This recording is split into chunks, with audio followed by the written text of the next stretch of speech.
के साथ करते हैं। तो देखिए, सीएम नीतीश कुमार ने एएनएम को नियुक्ति पत्र वितरण किया है। जो जानकारी आ रही है, 4954 एएनएम को नियुक्ति पत्र सीएम नीतीश कुमार के हाथों आज वितरित किया गया, जिससे कि एएनएम के चेहरे पर खुशी नजर आ रही है। आपको बता दें, माना जा रहा है कि मुख्यमंत्री रहते नियुक्ति पत्र वितरण का हो सकता है ये अंतिम तस्वीर हो सकती है। आज मुख्यमंत्री नीतीश कुमार, डिप्टी सीएम सम्राट चौधरी, विजय चौधरी एक साथ एक ही गाड़ी से कार्यक्रम स्थल पर पहुंचे। नीतीश कुमार ने एएनएम को नियुक्ति पत्र सौंपा है और इस पूरी खबर का जायजा लिया न्यूज़ 18 संवाददाता रवि एस नारायण ने।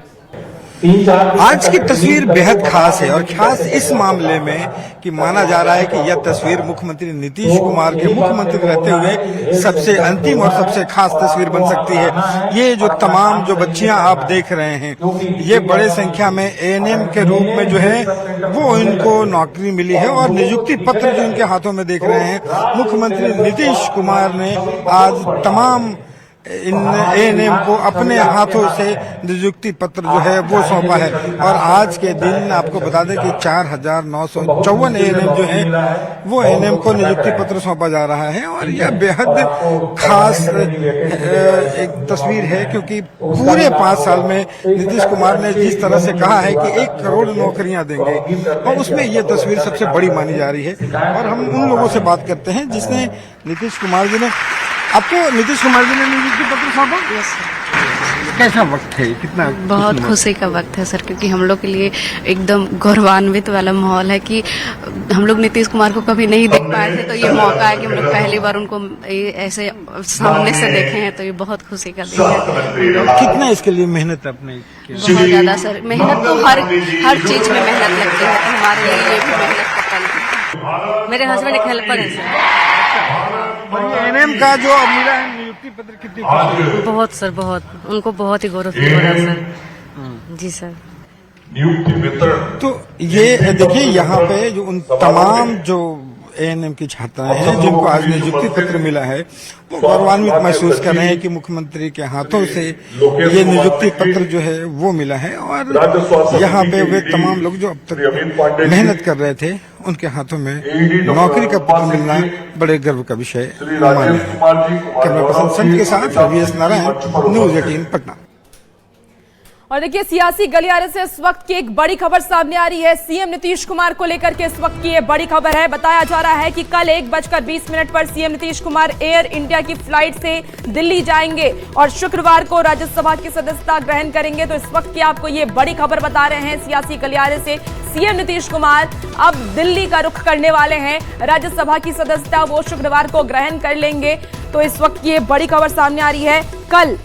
कल 1:20 पर सीएम नीतीश कुमार दिल्ली के लिए रवाना होंगे। तो एयर इंडिया फ्लाइट से सीएम नीतीश कुमार दिल्ली के लिए रवाना होंगे और शुक्रवार यानी कि परसों वो राज्यसभा की सदस्यता ग्रहण करेंगे। ज्यादा जानकारी के साथ आनंद अमृतराज हमारे साथ इस वक्त सीधे फोन लाइन पर जुड़ गए हैं। आनंद, जानकारी आ रही है कि कल नीतीश कुमार दिल्ली के लिए रवाना होने वाले हैं 1:20 पर। जी हाँ, बिल्कुल। देखिए, आधिकारिक तौर पे अब जानकारी आ गई है कि कल नीतीश कुमार 1:20 की फ्लाइट है, जो एयर इंडिया की फ्लाइट है, उससे दिल्ली के लिए रवाना होंगे। और कल दिल्ली पहुंचने के बाद कुछ नेताओं से उनकी मुलाकात की भी खबर आ रही है, जिसकी जानकारी हम दर्शकों तक आगे पहुंचाएंगे। लेकिन कल 1:20 पर एयर इंडिया की फ्लाइट से नीतीश कुमार दिल्ली जा रहे हैं। परसों शुक्रवार को राज्यसभा की सदस्यता ग्रहण करेंगे और 11 तारीख को फिर से दिल्ली से उनका पटना आने का कार्यक्रम अब तक तय हुआ है। हो सकता है कि एक दिन और वहां पे नीतीश कुमार रहने का बढ़ सकता है और 12 तारीख को भी आ सकता है। लेकिन अभी तक जो जानकारी मिल रही है कि कल 1:20 की फ्लाइट से दिल्ली जा रहे हैं, 10 तारीख को सदस्यता लेंगे। 11 को उनकी कुछ नेताओं के साथ मुलाकात की संभावना है। अगर वो मुलाकात हो जाती है तो 11 को ही देर से लौट जाएंगे, नहीं तो 12 को पटना लौट सकते हैं। और उसके बाद जो आगे की जो प्रगति है वो क्या नीतीश कुमार जब पटना लौटेंगे राज्यसभा की सदस्यता लेने के बाद, उसके बाद सीएम पद से इस्तीफा देंगे? देखिए, उसके बाद बिल्कुल आपने सही कहा, और उसके बाद जो आने वाली सरकार बनेगी उसकी प्रक्रिया तेज हो जाएगी और नीतीश कुमार जब पटना पहुंचेंगे वो इस्तीफा देंगे। और उसके बाद जो एनडीए विधायक दल की बैठक बुलाई जाएगी, एनडीए के बड़े नेताओं की बैठक बुलाई जाएगी। उसके पहले दिल्ली में भी एक बड़ी बैठक बीजेपी के बड़े नेताओं के साथ होगी और बीजेपी के नेता बैठक में तय करेंगे कि बिहार में बीजेपी का जब मुख्यमंत्री बनेगा तो चेहरा कौन होगा। उसके पहले नीतीश कुमार आनंद, तो इस बैठक में क्या नीतीश कुमार भी शामिल होंगे? देखिए, दिल्ली में बीजेपी के नेताओं के साथ बैठक है, बीजेपी के नेताओं की बैठक है, तो जाहिर तौर पे पटना में भी एक बैठक होगी जिसमें नीतीश कुमार सहित कई बड़े नेता भी शामिल रहेंगे और माना जा रहा है कि उसमें बिहार से, दिल्ली से भी बीजेपी के बड़े नेता पटना पहुंचेंगे।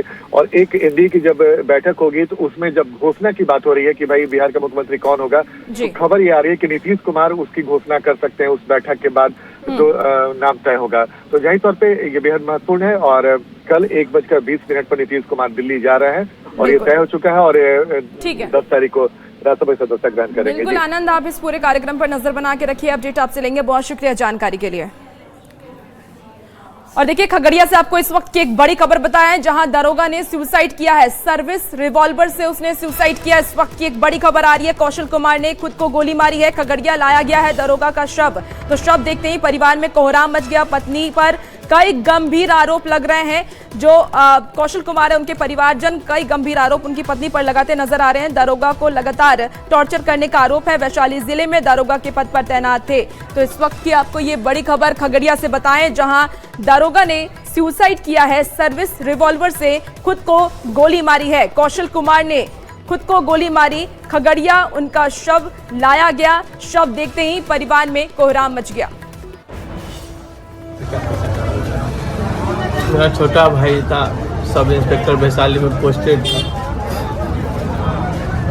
उसके सास ससुर द्वारा इतना प्रताड़ित किया गया कि वो बर्दाश्त नहीं कर पाया और अपने आप को जो है खत्म कर लिया। हम लोग को जानकारी मिली तो गए तो देखे तो देख नहीं पा रहे हैं हम। ले दे के कहती थी कि नहीं, ये थी कि कहता है ये अभी का है ना, कहाँ जा रहे हैं, मोबाइल सब चेक करती थी, हमारा भी मोबाइल चेक करती थी।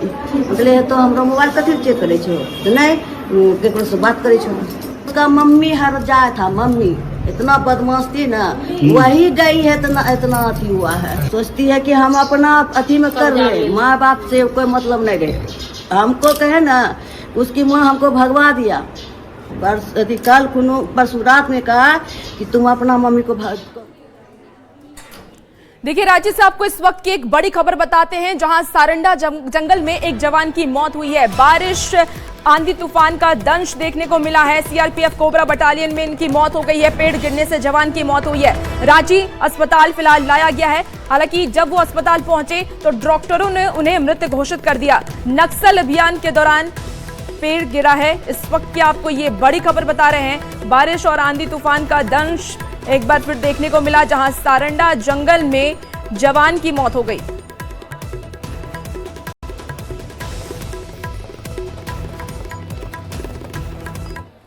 देखिए, बेगूसराय से खबर सामने आ रही है, जहां गांधी स्टेडियम में फिजिकल तैयारी कर रही छात्राओं के साथ छेड़खानी और मारपीट की गई है। नशे में धुत युवकों ने पहले छात्राओं के साथ बदतमीजी की और विरोध करने पर जमकर मारपीट की है। इस घटना के बाद पूरे इलाके में हड़कंप मच गया। मामला नगर थाना क्षेत्र के डीएम ऑफिस के पास गांधी स्टेडियम का है। यहां हर दिन की तरह बड़ी संख्या में छात्राएं सिपाही भर्ती, होमगार्ड और अन्य प्रतियोगिता परीक्षाओं की तैयारी के लिए सुबह रनिंग के लिए पहुंचती थी और इसी दौरान कुछ युवक ने स्मैक के नशे में वहां पहुंचे और रनिंग कर रही छात्राओं के साथ छेड़खानी करने लगे। जब छात्राओं ने इसका विरोध किया तो उसके साथ गाली गलौज की, मारपीट की।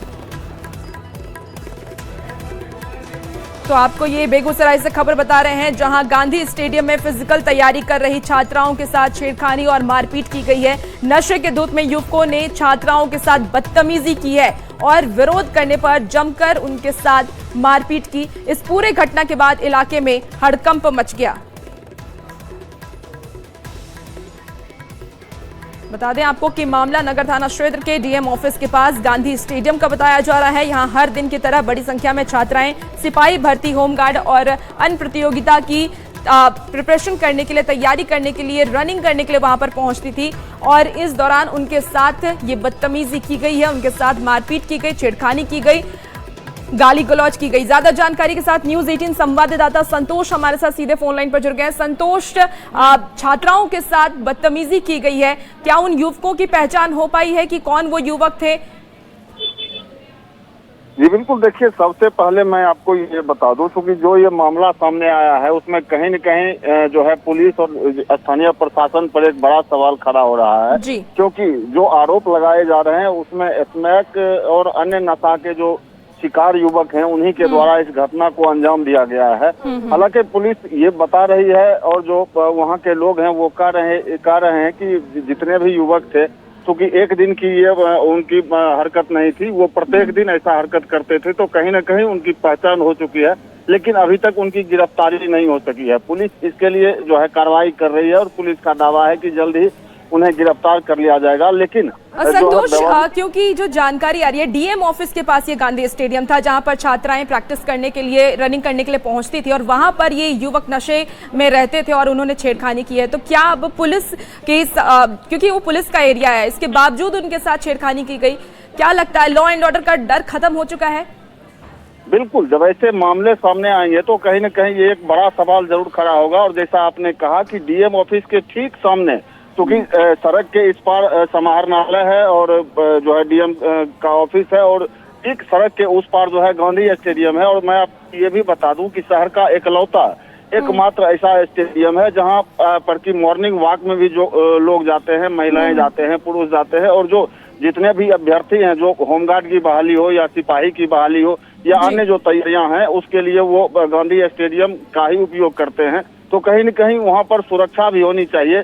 और जैसा कि आपने बताया कि डीएम ऑफिस के सामने और एसपी का जो कार्यालय है उसकी भी दूरी वहां से महज 100 मीटर के आसपास है। तो ये एक बड़ा सवाल उठता है, जो आखिर जितने नशेड़ी हैं, जो नशे के शिकार हैं, उनके दुस्साहस। बिल्कुल संतोष, देखना होगा कि पुलिस की तरफ से अब कब तक कार्रवाई की जाती है। बहुत शुक्रिया जानकारी के लिए। वहाँ पे आया था तो वो डायरेक्ट लड़की पे मतलब रे सब किया था, उसके बाद हाथ भी उठाया था, वो हाथ उठाया लेकिन मेरे को नहीं, भैया को मारे। सुबह में हम सब लड़की पीटी करवा दिए, उसके बाद हाई जंप करवाना स्टार्ट किए। लड़का उधर से आया, पूरा स्मैक लेके पूरा टूम था, वो पाइप उठाया तो हमने पाइप क्यों उठा रहा था, मेरा पाइप है, तो उसी पे गाली देने के माध्यम से मेरा पाइप को उठा लिया। लड़की को क्या हुआ? देखिए, काफ़ी दुर्भाग्यपूर्ण है। हर एक दिन की तरह हम लोग मॉर्निंग वॉक करने गांधी स्टेडियम आते हैं और यहाँ पे कई तरह के फिजिकल एकेडमी संचालन होते हैं और सभी नियमता और अनुशासित होकर गांधी स्टेडियम के प्रांगण में अपनी फिजिकल की तैयारी करवाते हैं कोचों के द्वारा। आज ऐसा दुर्भाग्य हुआ, कोई अजनबी व्यक्ति अपराधी तत्व के स्मैक के नशे में टूल होके हमारी बच्चियां, बेटी भतीजी जो स्टेडियम में दौड़ करने के लिए आती है, उसके साथ अभद्रतापूर्ण। मुजफ्फरपुर से आपको एक बड़ी खबर बताएं, जहां जेवर दुकानदार से लाखों की छिनतई की गई है। दुकान बंद करके दुकानदार घर जा रहे थे, जिस दौरान छिनतई की घटना को अंजाम दिया गया। आपको बता दें कि बाइक सवार 2 बदमाशों ने छिनतई की घटना को अंजाम दिया है। घटना के बाद ज्वेलरी दुकानदार सुरेंद्र कुमार ने अपराधियों का कई किलोमीटर तक पीछा भी किया। घटना को अंजाम देने के बाद बाइक सवार बदमाश मोतीपुर की तरफ फरार हो गए। पूरी घटना मुजफ्फरपुर के मीनापुर प्रखंड के पानापुर ओपी थाना क्षेत्र का बताया जा रहा है। मामले की सूचना मिलते ही अब पुलिस जांच में जुट गई है। इस वक्त की आपको ये बड़ी खबर मुजफ्फरपुर से बताएं, जहां ज्वेलरी दुकानदार से लाखों की जेवर की छिनतई की गई है। जेवर से भरा झोला छीन करके बाइक सवार बदमाश फरार हो गए।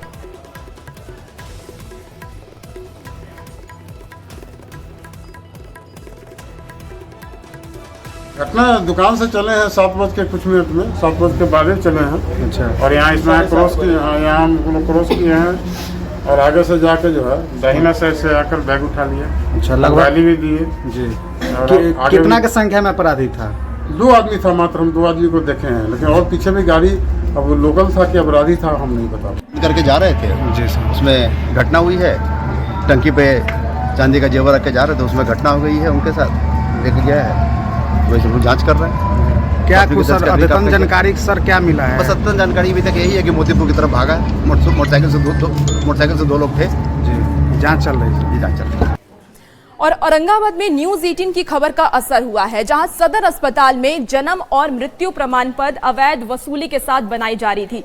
अब ये जब न्यूज 18 ने इस मुद्दे को प्रमुखता से उठाया, उसके बाद स्वास्थ्य विभाग में हड़कंप मच गया। आपको बता दें कि जिले के सिविल सर्जन ने इस पर संज्ञान लेते हुए मामले की जांच शुरू कर दी है और इसके साथ ही उन्होंने कहा है कि कर्मी को शोकॉज भी दिया गया है। वहीं मामले की जांच किए जाने और दोषी पाए जाने पर जरूरी कानूनी कार्रवाई किए जाने की बात भी कही गई है। मगर इस पर हम एक इंक्वायरी करके सर एक्सेप्ट नहीं किया, लेकिन बोला कि आपके सीएस ऑफिस में नन्हक जी है, नन्हक जी से संपर्क कीजिए सर। इस पर इंक्वायरी हम करवा रहे हैं और उसे शो कॉज किया जा रहा है।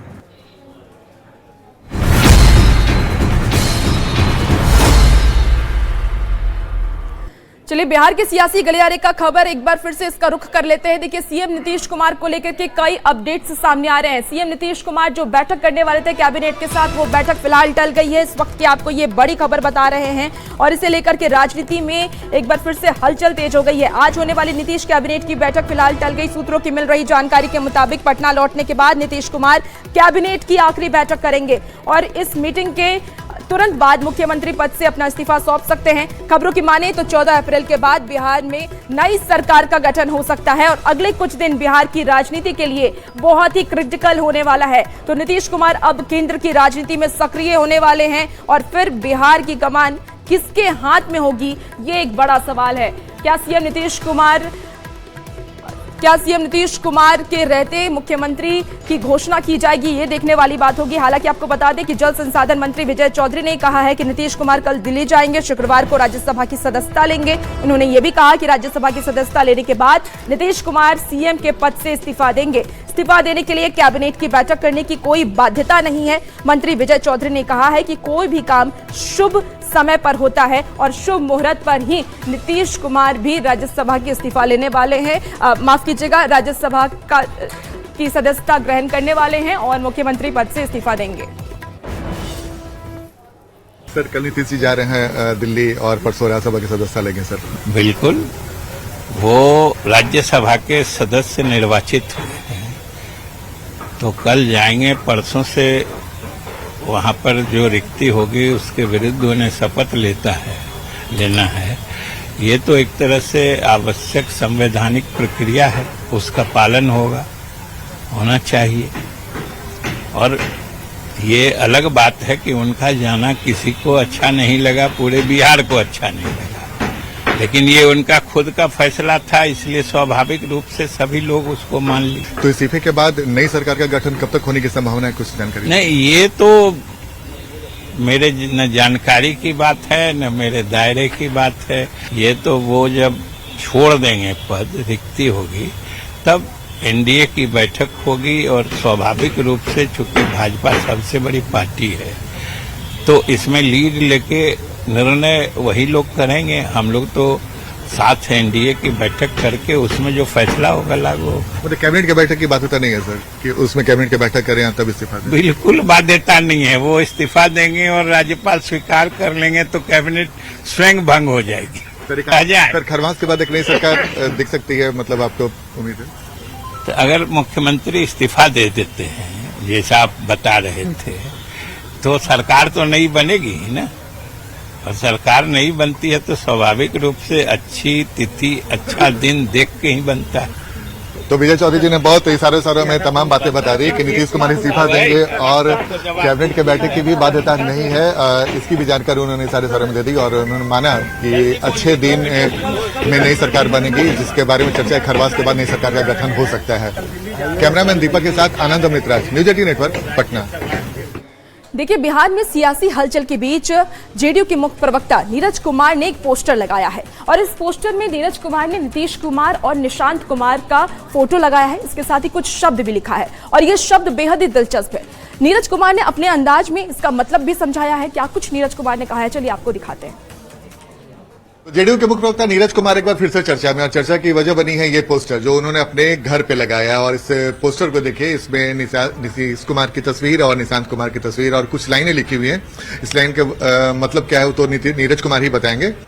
माननीय नीतीश कुमार जी का चित्र और माननीय निशांत कुमार जी का चित्र, दोनों के नाम के आगे में NI मिलता है। NI से नीतीश कुमार, NI से निशांत कुमार। और विरासत नीतीश कुमार जी का, विरासत सौंपा गया है निशांत कुमार जी को। तीर इनके हाथ दे दिया गया, तीर ने बदला बिहार का तकदीर। जय निशांत तय निशांत, नालंदा में हमने जब नारा लगाया तो जनता ने आशीर्वाद दे दिया ज्ञान की भूमि से। निशांत कुमार है तैयार, ये हमारी पार्टी के राष्ट्रीय नेतृत्व के आग्रह पर वो तैयार हुए हैं। तो हमारे भविष्य के निर्माता तो यही हैं। और 7 निश्चय पार्ट 3, पूरा बिहार मेरा परिवार, ये तयशुदा फॉर्मूला है, रामायण है, बाइबिल है, कुरान शरीफ है अगली सरकार के लिए। तो ये हमारे लिए गौरव का विषय इसलिए है कि क्लाइमेट लीडर ने अपनी विरासत पार्टी ने तय किया निशांत कुमार के नाम, और ये क्लाइमेक्स लीडर बने, ये हमारी उम्मीद है। अच्छा, अभी नई सरकार बनने वाली है, नीतीश जी जब इस्तीफा देंगे तो उस बीच में आप इस तरह का पोस्टर लगा रहे हैं, क्या निशांत को लेकर कुछ खास मैसेज देना चाहते हैं क्या? नहीं, हमारी पार्टी के कार्यकर्ता नेताओं ने यह स्वीकार कर लिया है कि निशांत कुमार हमारे नेता है, तो निशांत कुमार के हाथ में तीर सौंपेंगे।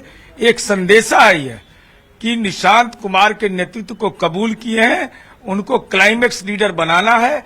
अब अगला मुख्यमंत्री कौन होगा, संगठन में इनकी क्या भागीदारी होगी, सरकार में क्या भागीदारी होगी, जब हमारे सर्वमान्य नेता ही बन गए तो ये पार्टी का शीर्ष नेतृत्व जो तय करेगा वो एनडीए के घटक दलों के साथ तय करेगा। कैमरामैन दीपक के साथ आनंद अमृतराज, न्यूज 18 नेटवर्क, पटना। इसी बीच देखिए सियासी गलियारे से एक और बड़ी खबर सामने आ रही है, जहां दिल्ली बीजेपी बता दें आपको कि बिहार बीजेपी के नेता दिल्ली दौरे पर रहने वाले हैं। बिहार बीजेपी के नेता दिल्ली कल जाने वाले हैं। सराबगी, भीखू भाई, दलसानिया जाएंगे दिल्ली में ट्रेनिंग में शामिल होंगे। 10 अप्रैल को दिल्ली में बैठक होने वाली है, तो बिहार कोर कमेटी सदस्य में वो शामिल होने वाले हैं। इस वक्त की आपको ये बड़ी खबर बिहार के सियासी गलियारे से बताया, जहां बिहार बीजेपी के नेता कल दिल्ली दौरे पर रहने वाले हैं। बिहार बीजेपी के नेता दिल्ली जाएंगे।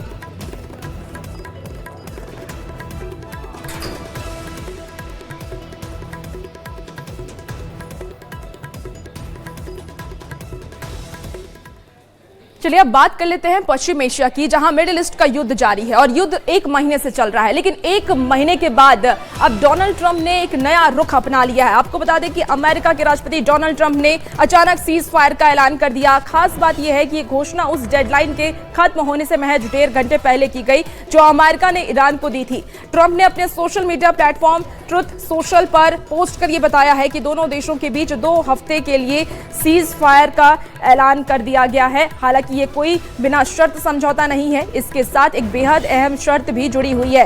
ट्रंप के मुताबिक ईरान को तुरंत पूरी तरीके से और सुरक्षित तरीके से स्ट्रेट ऑफ हॉर्मुज खोलने पर सहमत होना होगा, और यही वो समुद्री रास्ता है जहां से दुनिया का करीब 20% तेल गुजरता है। ट्रंप ने अपने बयान में यह भी दावा किया है कि सीज फायर दोनों पक्षों की सहमति से हुआ है और अब हालात को कूटनीतिक तरीके से सुलझाने की कोशिश की जाएगी। उन्होंने ये बताया है कि ईरान की ओर से 10 बिंदुओं वाला एक प्रस्ताव सामने आया है, जिसे बातचीत के लिए एक मजबूत और व्यवहारिक आधार माना जा रहा है। इस घटनाक्रम को मिडिल ईस्ट में बढ़ते तनाव के बीच एक बड़ी राहत के तौर पर भी देखा जा रहा है। हालांकि अब सबकी नजरें इस बात पर टिकी है कि क्या ये 2 हफ्ते स्थायी शांति का रास्ता खोलेंगे या फिर यह सिर्फ एक अस्थायी विराम साबित होगा।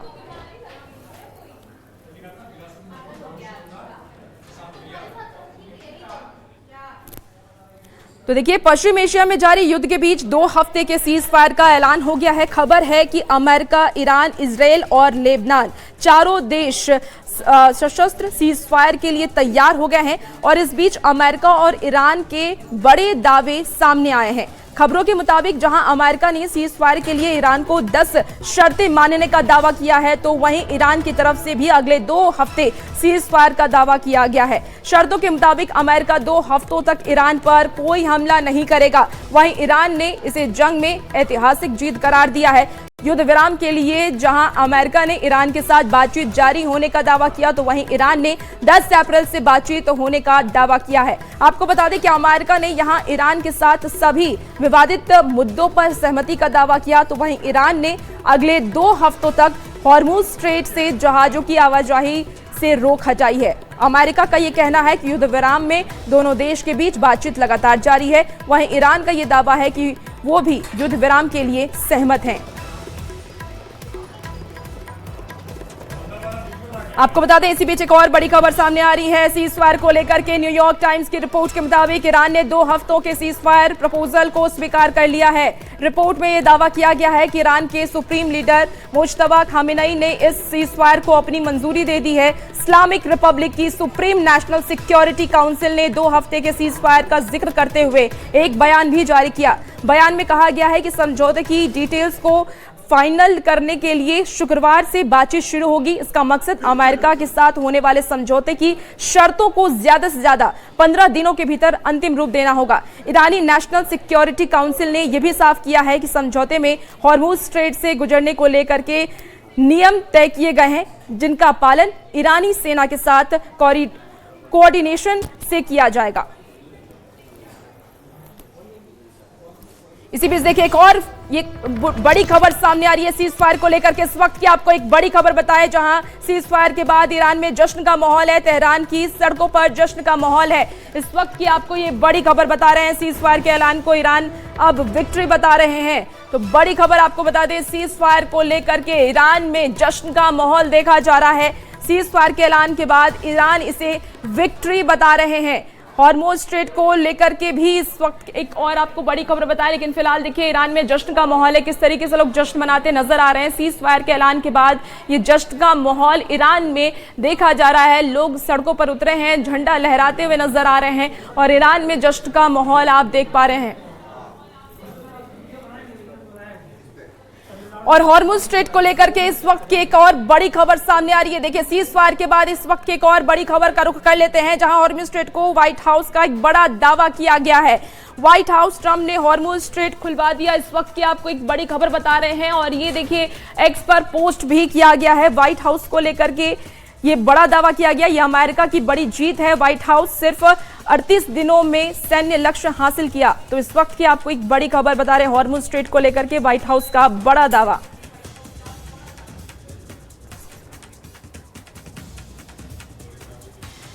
देखिए ईरान से सीज फायर के बीच ट्रंप का एक बड़ा दावा सामने आया है। ट्रंप यूरेनियम मुद्दे को अच्छे से निपटाया जाएगा। इस वक्त की आपको एक बड़ी खबर बता रहे हैं, जहां मिडिल ईस्ट में लगातार 1 महीने से युद्ध जारी था। इस युद्ध को लेकर के सीज फायर का ऐलान अमेरिका की तरफ से किया गया। ईरान में जश्न का माहौल देखा जा रहा है। दूसरी तरफ आपको बता दें कि ट्रंप का बड़ा बयान सामने आया है। ट्रंप यूरेनियम मुद्दे को अच्छे से निपटाया जाएगा।